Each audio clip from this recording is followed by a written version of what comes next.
Hi, my name's Tish, and in today's episode, we will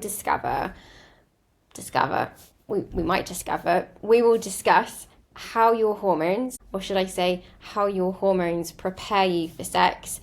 Time of the month plays a critical role in how open the female body is for sex on many levels, some of which we will explore here today. How the vulva plays a vital role in female pleasure, why thrusting in and out of your partner is a huge turn off for most women, how limiting beliefs create a mind-body disconnect. Many women dissociate from their bodies in sex. How poor boundaries and a low self-esteem magnetize poor connections. How feelings of guilt and shame block you from accessing higher levels of pleasure and intimacy, and why porn is detrimental to women's health. So if any of that sounds interesting, stick around.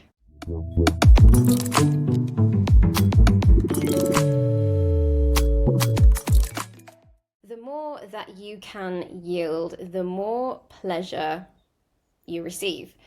However, the ability to relax can vary significantly depending on a number of different factors.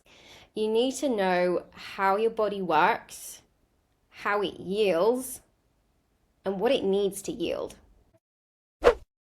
The first tip I have is, before you let anyone else into your body, make sure you know what it feels like to have something in your body.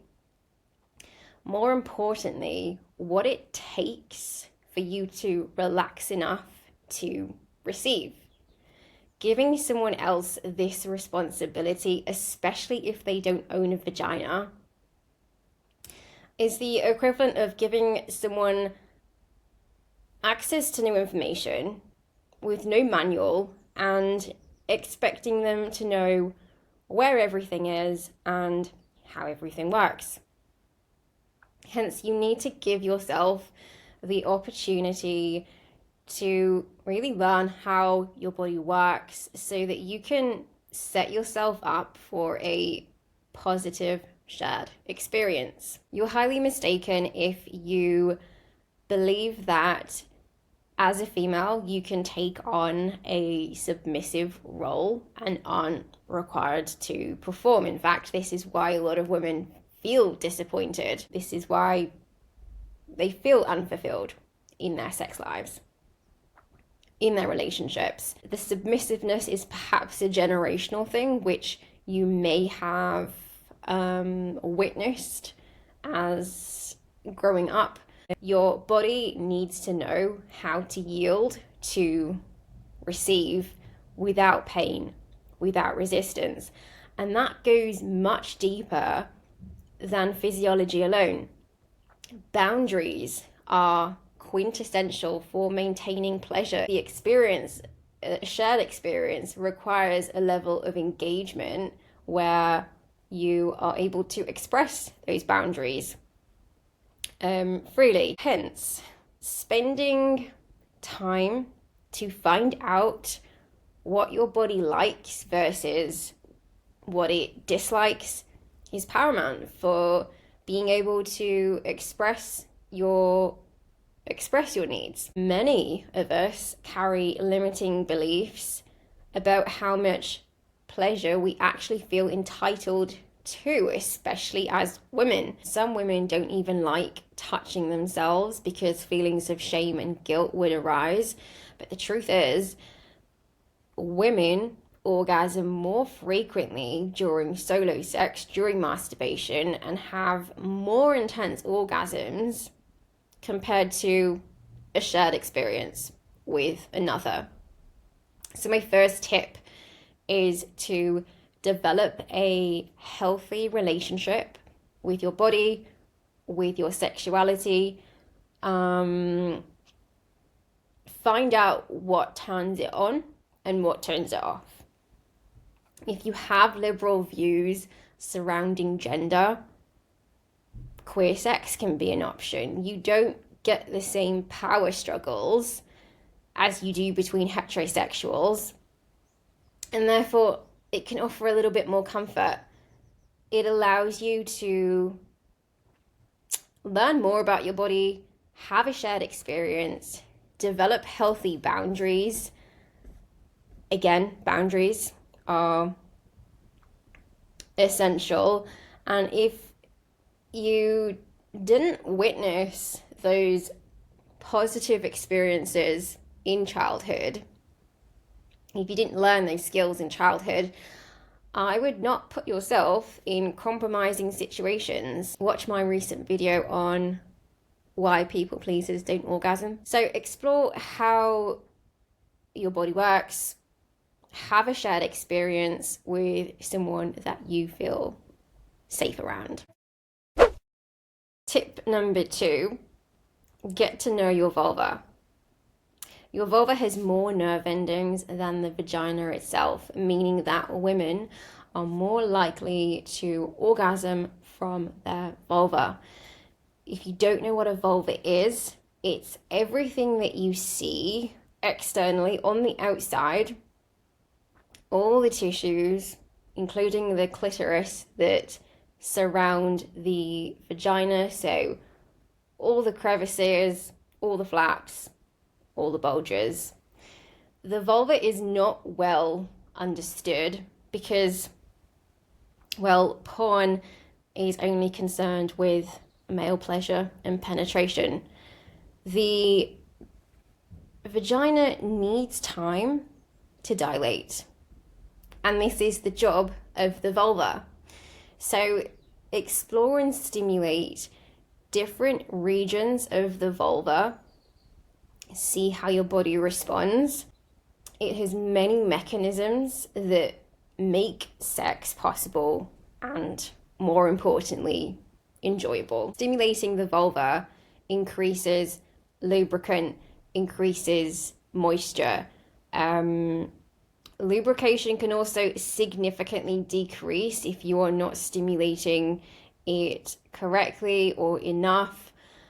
These are highly sensitive tissues, and so leaving it to your partner to figure it out, and let's say they are using a pressure that you don't actually enjoy, this can actually reverse the positive effects of the vulva. If you're skipping this part, the vagina has likely not had enough time to dilate in preparation to receive, and you're likely using exogenous forms of lubrication and forcing conditions instead of actually giving the vulva the time and attention that it needs.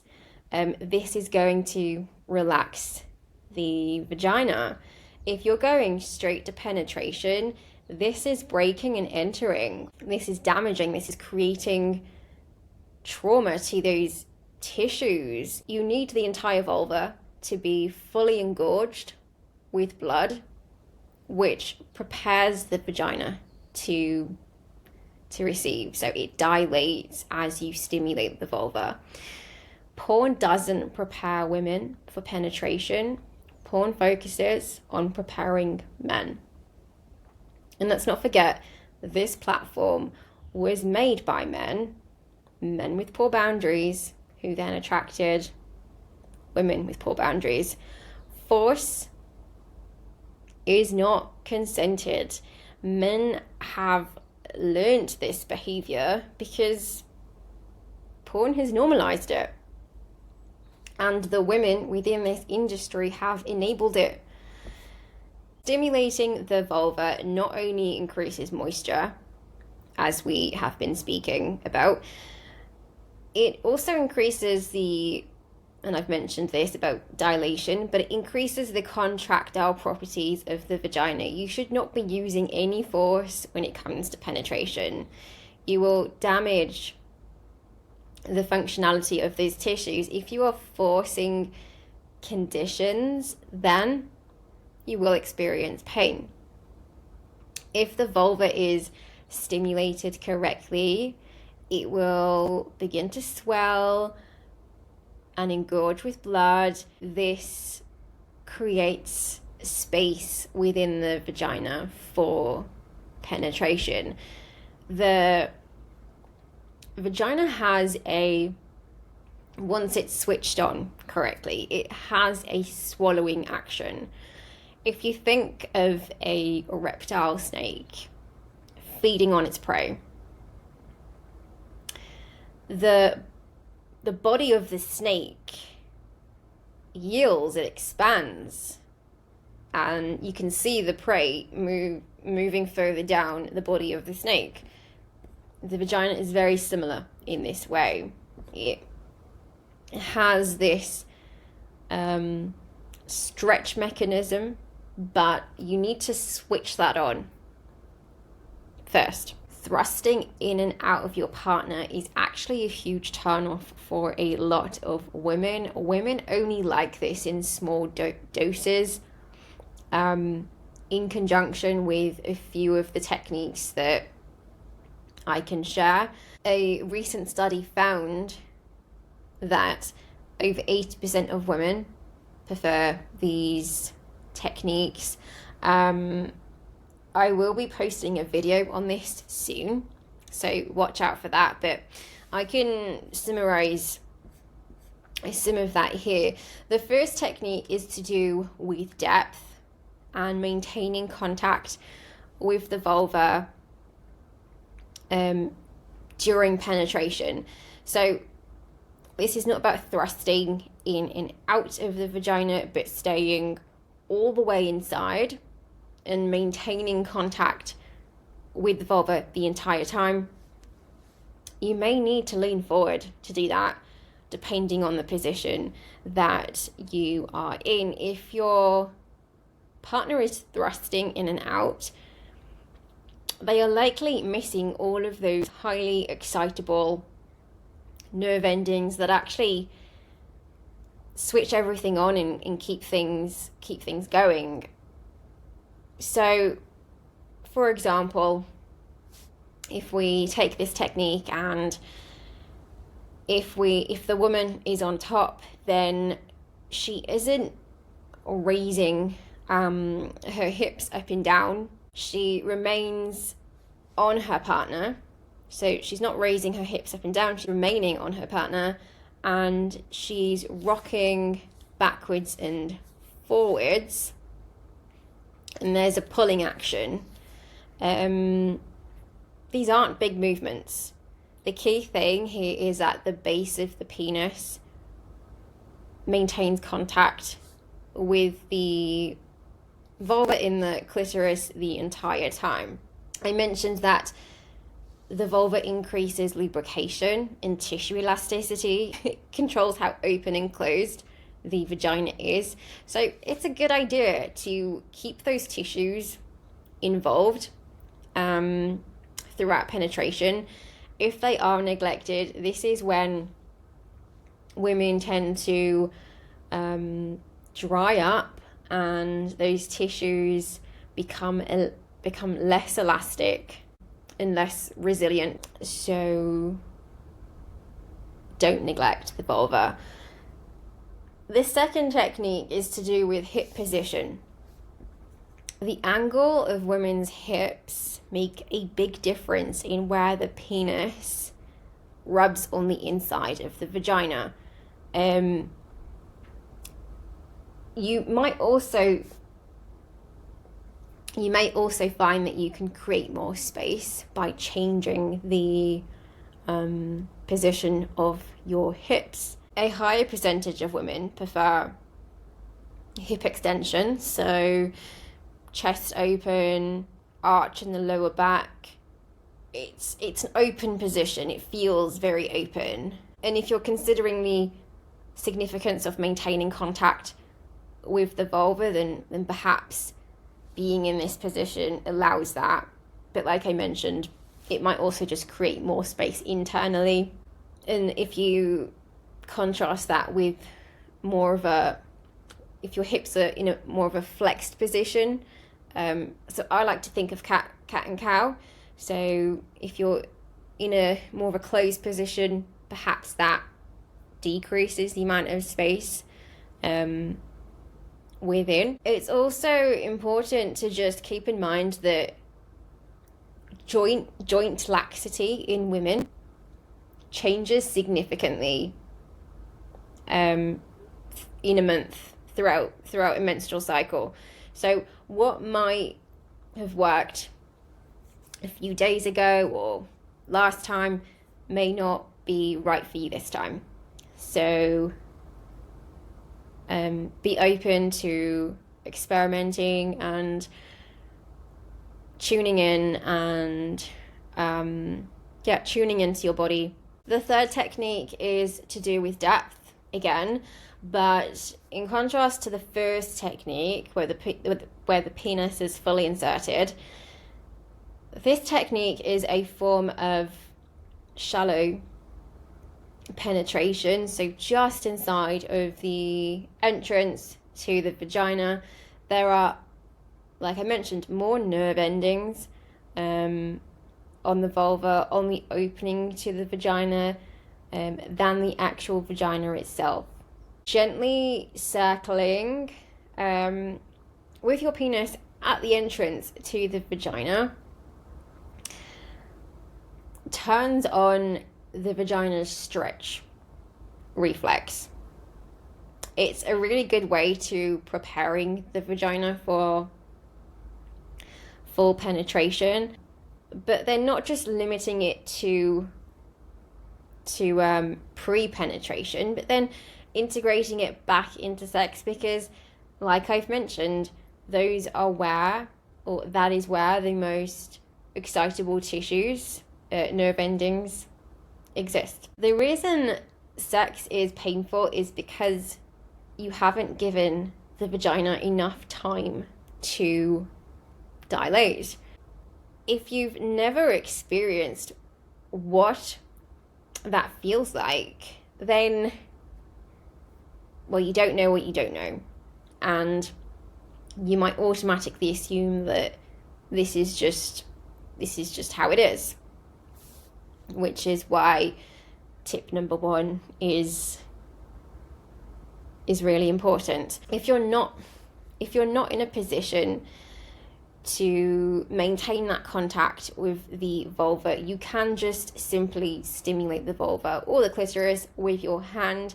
If you're the one, if your partner is within reach, then I would highly recommend that you ask them, or if your partner is watching this with you, then get your partner to, in fact, just reach for your partner's vulva. Hopefully by now you understand just how critical the vulva is for female pleasure. If you're someone who fakes their pleasure, we all do it at some point. Consider what beliefs tell you that you need to fake your pleasure. Also consider what kind of role you take on in sex. Is it a more passive, more submissive role? Is it one-sided? And this will also reflect in the relationship itself. Masculine women oftentimes take on more submissive roles in sex to relieve themselves from,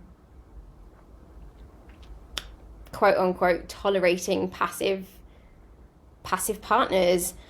Oftentimes this is rooted in a belief about how much pleasure, safety and security you feel entitled to, because if you felt entitled to any of those things, you wouldn't find yourself in passive connections, which then force you to take on more than you actually want to. The next tip is to pay attention to your body. If you are in your reproductive years, or if you have a menstrual cycle, there are phases within that cycle that regulate things like arousal, lubrication, tissue elasticity, tissue resilience, and pH. The vaginal tissues are more resilient during certain times of the month. You're likely to have fewer UTIs. If you are not honoring your cycle and having sex when the body is producing higher amounts of progesterone compared to estrogen, then you will likely have less than positive experiences with sex. I talk a lot about the different phases and what they mean for the body. The vagina was designed to receive. If you experience resistance with sex, this can manifest as things like vaginismus, dyspareunia, whereby those tissues are on lockdown. They're not letting anything in. It's a defense mechanism. And these are local symptoms that have systemic effects on the body. And to reverse these types of symptoms, you will need to unpack your beliefs about receiving, beliefs surrounding self-worth and boundaries, and then utilize some of these tools that I have shared in this video. If you need help in packing any of those beliefs, check out the link in my bio. Boundaries are a product of self-worth. We often find ourselves with partners who reflect our self-worth to us. And if we have a hard time admitting that, or if you're defaulting to fear, the mind and body are likely to become disconnected. And this is going to affect things like performance. So this isn't just limited to females being able to soften, relax, and receive, but also when it comes to men performing. So comment down below, have you experienced pain with sex? What techniques have you tried to minimize discomfort? What have you learned about your body that might help someone else watching this video? What tips can you share for people who are just opening up to intimacy? Share this video with a friend, and I will see you in the next one.